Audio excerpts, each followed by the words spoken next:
And welcome back to the Hot Lap. We are talking BTCC Croft. Yeah, crazy Croft. Well, a crazy 2 out of 3 races. The first one was a standard affair with drivers following drives, but well done to race 1 victor Colin Turkington. Not too bad. And I initially thought Colin's going to be winning the second race, and then we get an interesting third race. But no, we got an interesting race 2 and 3 with all 3 different winners, with Josh Cook winning race number 2 and Tom Chilton winning from pole in race 3. But race 3 wasn't without any controversy, which we shall get in a second. So Josh Cook wins race 2, Colin Turkington wins race 1, and Tom Chilton winning race 3. And interestingly, it was Colin Turkington's 70th career British Touring Car Championship victory. With, let's be fair, it was a fairly dominant lights to flag victory, and the 4-time champion even started in pole position. Tom Ingram, though, quickly got past front row starter Dan Camish, which was on the opening lap. And they finished. It was Turkington, Ingram, Camish. That was your podium. And then we had Sutton, Aaron Taylor-Smith, Jake Hill, Rob Huff, Josh Cook, Tom Chilton, Dan Rowbottom, Andrew Watson, Dobble, Morgan Moffat. We're now at 15th. Smiley, Pearson, Sumpton, Daryl DeLeon, Sam Osborne, and last but no means least, obviously Nick Halstead. So that was your race 1, which was, as I said, a fairly standard affair. Let's talk about race number 2, because it was Josh Cook wins, which was after an absolutely stunning pass. And I suggest you go watch the highlights. A stunning pass on Rob Huff. It was absolutely amazing. And he took victory in the second round of the Touring Car. He did not start too near the front, though.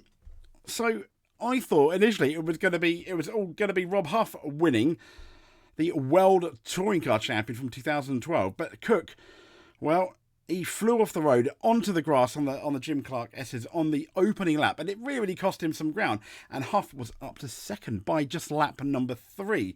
And that was all thanks to a dramatic incident on the run to the tower. Race 1 winner Turkington, he'd been running second, but was struggling on the hard tyre. Ash Sutton got a run and on him, and just behind, Huff jinked out to the left of Sutton's racing run Napa. Turkington was edged sadly onto the grass, made contact with Sutton under brake and shot across the bows. And to be fair, it was quite a scary moment. Dropping right way down the order. Where did Colin Turkington finish in the end? He finished all down the order in 9th, I think. I think this incident dropped into 8th. But yeah, after that, he didn't have a very good showing at all. And the sad thing is, it was a race where Turkington definitely needed a really good showing at the BTCC. But sadly, it's not. So Cook flew off the road. Yeah, for that. But then Cook, he kept it, unlike Turkington, and he went around past Huff on what was an absolutely amazing, fantastic pass, essentially. So race number 3, Chilton wins race 3 as Ingram and Turkington collide. Yeah, that is our controversial thing. So he made use of the reverse grid pole and led all the way from a lights to flag victory for Tom Chilton. But it was this interesting moment here. I'm going to turn the volume off because I'm going to turn the volume way down so we don't hear the commentary, because I'm going to share just a few seconds of the ITV feed, as you can see here. Right. Okay, so here it is. As you can see here, we have on the inside, we have none other than Tom Ingram. On the outside, we have none other than Colin Turkington himself. And as you can see here, they are racing, and Turkington is right. He is going to go now round the outside of Mr. Ingram. And they basically go side by side here. Look at this, yeah. Round the corner at this point, as you can see here, it's Colin is on the outside. Yes, you do put your car at risk when you're on the outside, but here's the but Ingram then runs him. They both completely run off the road, and here Colin Turkington and Tom Ingram at the next corner. They end up hitting each other, and well, sadly Turkington goes all the way off and then smacks into the barrier. Now the issue is with this, I am not 100% sure. We don't know whether here it's really hard to work out whether the track is. So it's really hard to work out whether it was Colin Turkington that turned in on Tom Ingram, or Tom Ingram. I mean, it does look like from this image, Turkington, I think, is one of the cleanest drivers in the BTCC. But it does appear from this image that Turkington may potentially pushed Tom Ingram off onto the grass. We see here, look, yeah, side by side. I mean, they're not even using the track at this point. And here, Tom Ingram's on the inside. He's not really through yet.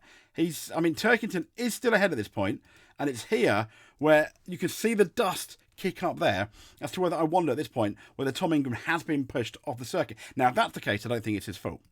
And then that momentum there has basically, Collins completely lost it there. Nothing he can do. The momentum just shoved him into the barriers in what could have been, was a bit of a nasty incident. But luckily, he's okay. You can see in his he's kind of a bit shocked, probably quite unhappy as well with Tom Ingram.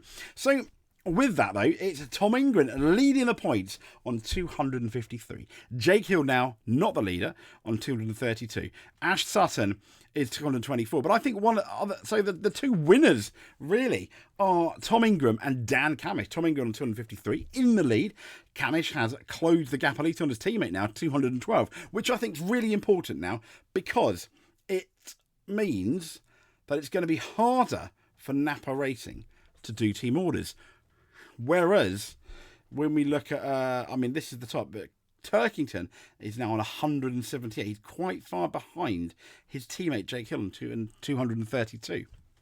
So the guy in the best, I think the guy in the pound seat is the guy leading the championship. You've got Tom Ingram on 253, and then Tom Chilton all the way down on 130. So, over like 123 points behind. So you start to have to wonder now whether team orders between Tom Ingram and Tom Chilton are going to come into play. Whereas with Jake Hill, West Surrey Racing and Turkington might not happen yet as such, or Ash Sutton and Dan Camish because they're so close in the championship. Once again, that might not happen as such, and I think that's what's going to be really interesting coming into the next rounds. So let's have a look though at the current standings. So let's have a look at the Manufacturers Championship. We've got obviously Ford leading, BMW, and then Hyundai, and then Toyota. Ford are on a 501. And our Team Napa Racing. I think it's going to be close between Napa Racing and BMW. I think you got Tom Ingram for the Hyundai team, the XL Hyundai team, but I'm not too sure that his teammates are as good as, for example, Turkington and Jake Hill. For example, Dan Camish and Ash Sutton. They're the two strongest drivers there. So it's going to be interesting if Team Hyundai XL R8 Motorsport can indeed catch up. The Teams Championship, we've got Napa Racing UK, what a surprise, in the lead. But then you've got Team Bristol Street Motors, Team BMW, they're all the way down in fourth, which is interesting.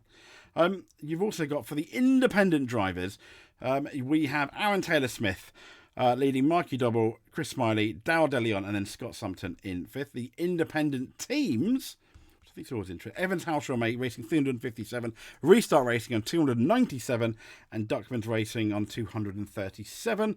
Jack Sears Trophy is they got 11 wins. Mikey Doble really running away with that one, isn't he? With Ronan Pearson in second, Nick Halstead last there in sixth. I hope you might be able to get Scott Sumpton though. The Goodyear Wingcroft award, Tom Ingram's winning that as well on 86, only by 1 point though, interestingly. So there we go. I'm not going to do I won't do the driver by driver because we're already 8-9 minutes in. I've been so busy at the weekend, with videos, etc. So my apologies. That was just a really quick rundown of what was, let's be fair, an absolutely enjoyable race weekend. Really good race 2 and 3. Catch them on YouTube. Catch them on the highlights as well. If you are in the UK, you can go on ITV, and normally they have the full highlights, the full thing. Not even the highlights, the full thing available on like iPhone and Xbox and your smart TV, etc. I definitely suggest you watch race 2 and 3. Anyway, if you liked what you see, please give us a subscribe. Hit that notification button if you don't want to miss another video about motorsport, Formula 1, British Touring Car, that's why you're here. BTCC, WRC as well, the World Rally Championship. It's 2 weeks' time till the next BTCC. Any big news, though, we will have a chat about it. We'll probably have a midweek news fallout from Croft, etc., which I'm hoping to do, well, midweek? Yeah, probably toward the weekend now. I mean, at the time of recording this, it's almost Wednesday. So anyway, I will speak to you soon. Thank you very much.